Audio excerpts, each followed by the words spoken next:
السلام عليكم، اهلا وسهلا ومرحبا بكم معايا فيديو جديد ووصفه جديده. ان شاء الله غادي تكون هذه الوصفه زوينه ومحتاجينها، خصوصا حنا مقبلين على عيد الاضحى ان شاء الله.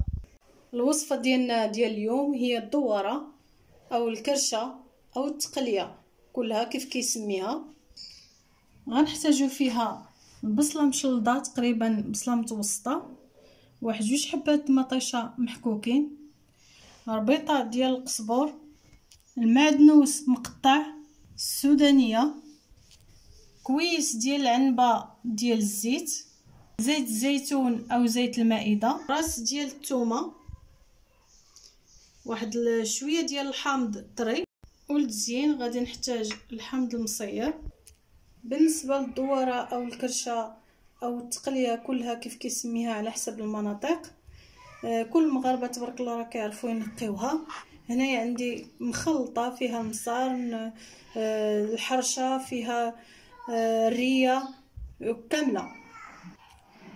نقيتها وغسلتها مزيان، ومن بعد درت لها شويه ديال المطايب وزدت كررتها ودوزتها في شويه ديال الخل.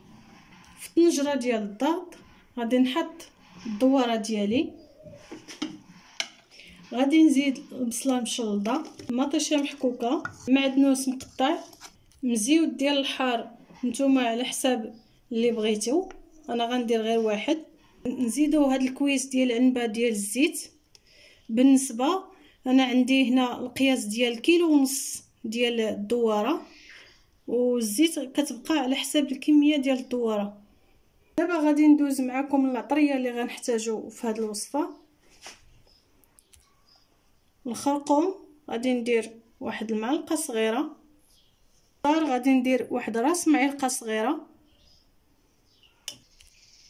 سكينجبير غادي ناخذ واحد راس معلقه صغيره حتى هو، ما غاديش نكتر.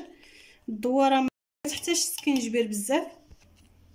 القزبر يابس، بالنسبه للقزبر يابس كيشكر الدواره بزاف، غادي ندير واحد المعلقه ونص صغيره. الفلفله حمراء غادي ندير تقريبا واحد جوج معالق صغار عامرين. المليحه ما غاديش نكترو، لان الدواره ديالنا فاش كنا كنقيوها راني في الاخر حكيتها بالملحه والخل، غادي ندير غير واحد النسبه قليله ديال الملحه. كيبقى لنا الكمون اللي هو ضروري في التحضير ديال هذا الطبق هذا واساسي، غادي نخليوه حتى الاخير باش كيعطينا داك النكهه زوينه. كاين هو والقزبر والثومه والحامض، هادو غادي نخليوهم حتى تقرب طيب لنا الدواره عاد نضيفوهم. غادي تبقاو معايا في الفيديو وغادي تتابعوا كل شيء. غادي نضيفوا واحد الكويس ديال الماء صغير فاش تشحرنا الدواره. نردو الطنجره ديالنا على النار باش تشحر.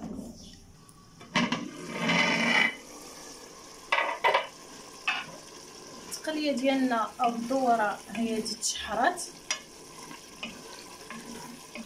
كنخليو داك البصيله حتى كتشحر مزيان وتنزل، هي اللي كتعطينا داك المريقه خاتره الدواره ديالنا. والبنه البصله كتواتي الدواره بزاف. دابا غادي ندوزو نمرقوا الدواره ديالنا، غادي نديروا لها القياس ديال الماء حتى تغطى لنا الدواره بالماء. تقريبا درت 3 ديال الكيسان بحال هذا الشكل هذا في كيلو ونص، وغادي نسدو عليها نخليوها طيب. نخليو الدواره ديالنا كطيب وكندوزو باش نوجدوا لها القزبر. غادي نقطعوه بحال هكا في المهراز او دوزوه في الهشوار، خاصو يكون مدقوق. مع كذلك الثومه غادي نزديهم بجوج وندقهم.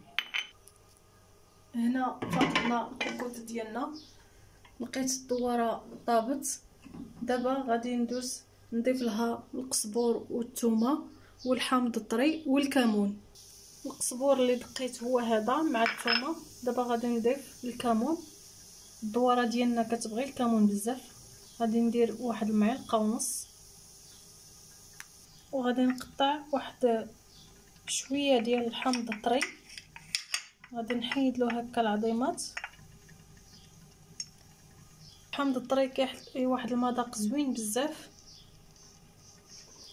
غادي نصب كلشي على الدواره في الطنجره ونحرك ونرجع نسد عليها واحد 10 ديال الدقائق وندوزو للطبق ديال التقديم.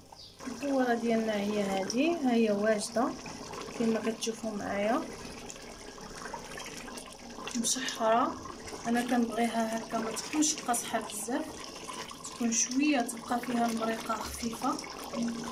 رائعه، اللون ديالها جا زوين بزاف، واحد الرائحه ديال القزبور اللي ضفت في الاخير مع الكمون. هذاك هو السر ديال الطياب ديال الدواره، هذاك هو المذاق ديالها.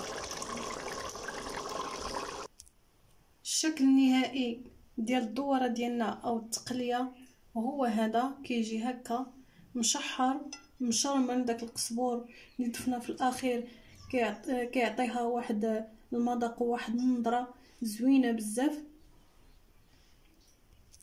جربوا هذا الطريقه ديال التحضير ديال الدواره، غادي تعجبكم بزاف.